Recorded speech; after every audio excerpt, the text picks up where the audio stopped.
I'd say, yeah, it's go live. It's starting to bring the metaverse, the NFT marketplace into realization. And in 2022, we're working with 22 renowned NFT artists to bring a proposition which is, never been seen before, which is gamifying the NFT marketplace experience. Now, what we're looking to do, and I'll walk through the user journey so that way you could appreciate what we're trying to do.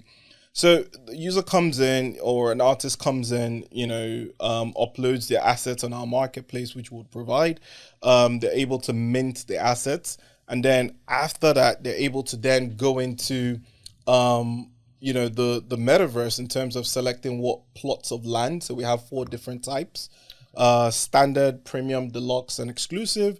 They're able to select each of them. They have the point to buy, lease, or rent. Okay. In those categories after they've uploaded their assets. Obviously, that goes through a review process. So we want to put a control framework because we're talking about being constructive. We don't want folks, uploading, pornographic type images or things that, shouldn't be, seen in our metaverse, for example.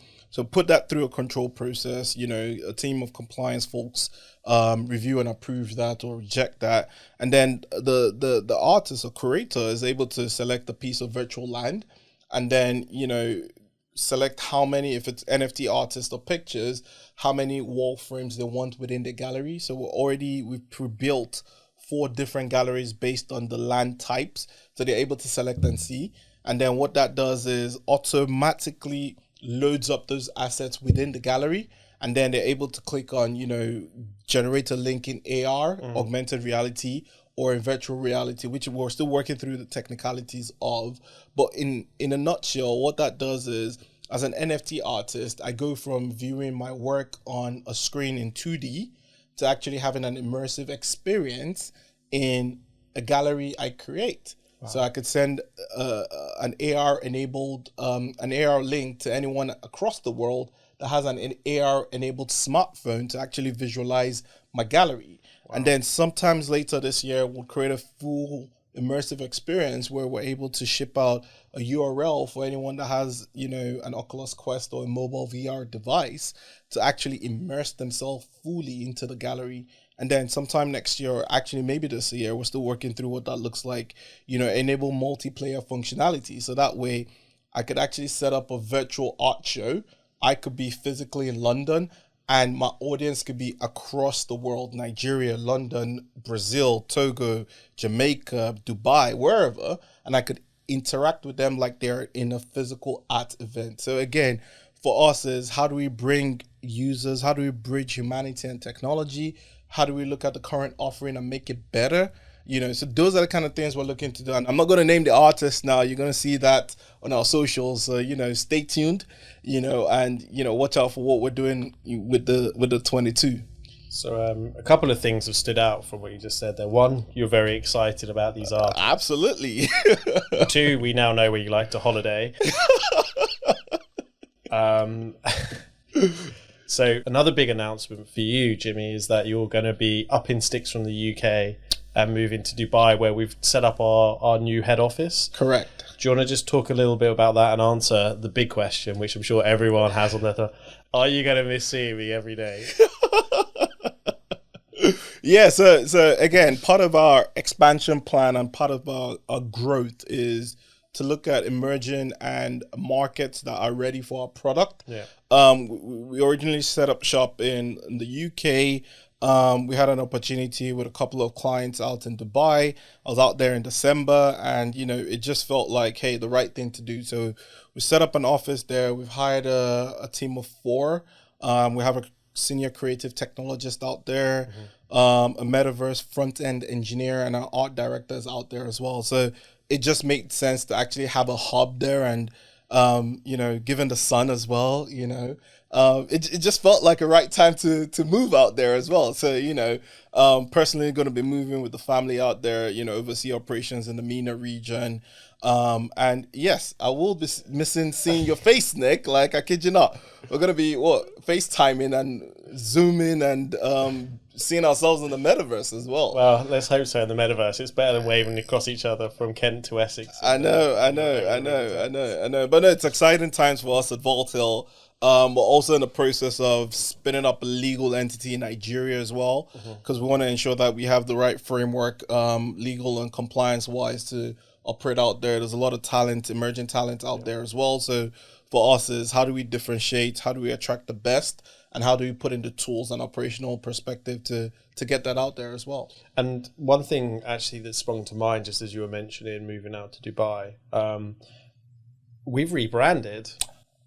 We missed that actually. And so that wasn't actually something when we last spoke that was on the pipeline, but it came out of left field. And boy, gee, isn't that a beautiful, beautiful brand? Hey, I kid you not. So talking back about, so I was out in Dubai in December.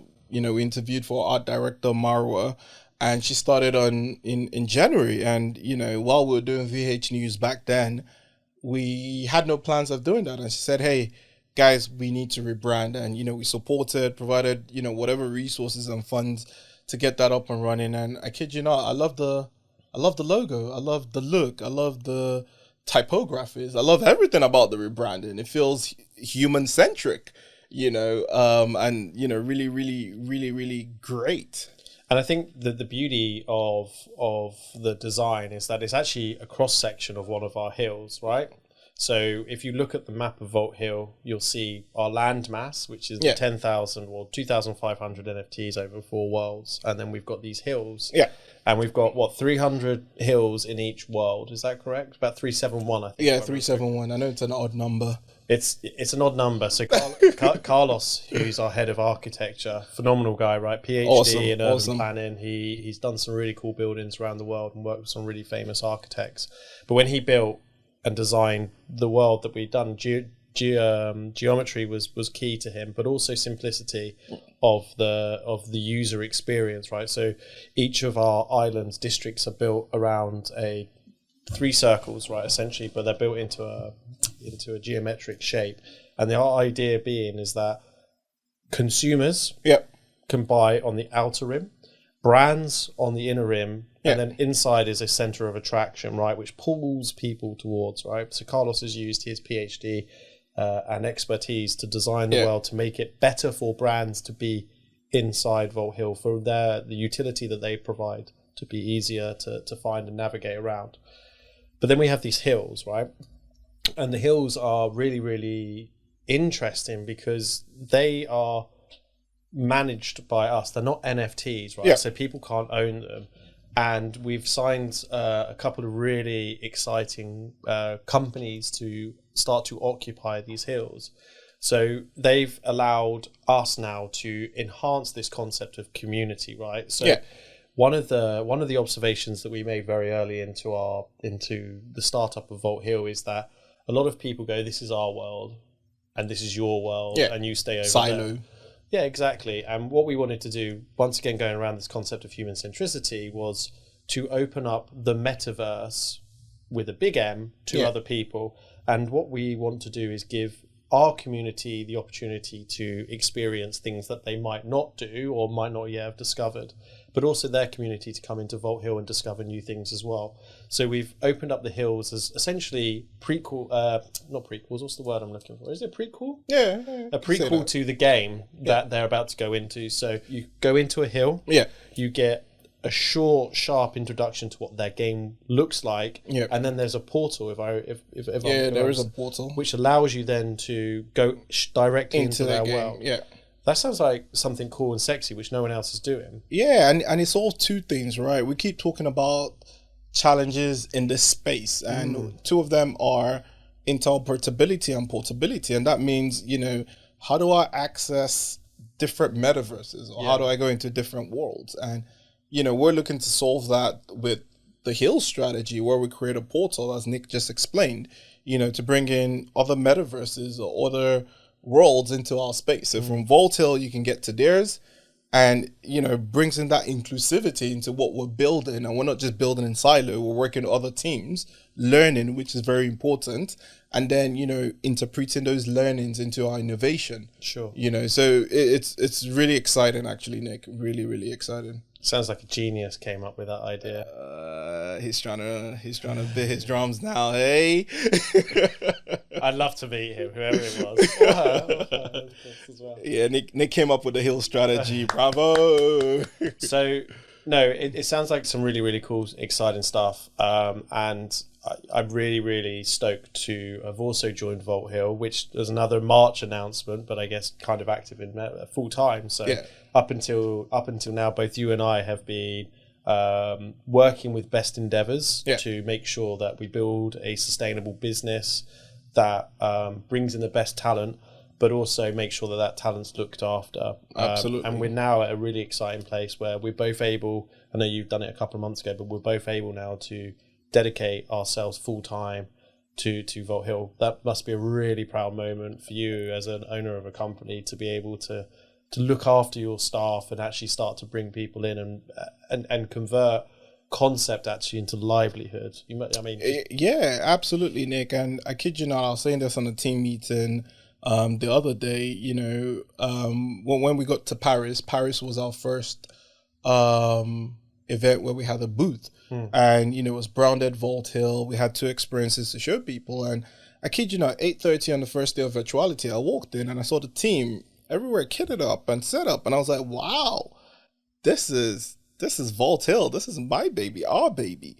Look at it flourishing, thriving, growing. And I was like, I was really impressed. Like, deep down, I felt like I almost shed a tear. But it was quite passionate to just see it come to life, and that's going to be one of many to come. Sure. But that was really, really exciting. To your point, really, really proud, and really, really proud of the team behind Vault Hill, our supporters, investors, fans, everyone, the community, everyone showing us love, supporting us in one way, shape, or form. Thank you. That's great, Jimmy. So is there anything else that we should look forward to, or do you want to wait until the next episode? Hey guys, you're gonna have to wait till the next episode. You have to wait. I kid you not, I know we put out a lot of stuff on social media, and a lot of people are like, hey, these guys are churning content out day in, day out, and it just shows you how transparent we are with the company and with what we're building, and it's exciting. We can't wait for you guys to jump into our metaverse. Like, really, we can't wait. So stay tuned, be patient, and we'll get you guys in as soon as possible till the next episode. Thank you very much, Nick. Thank you.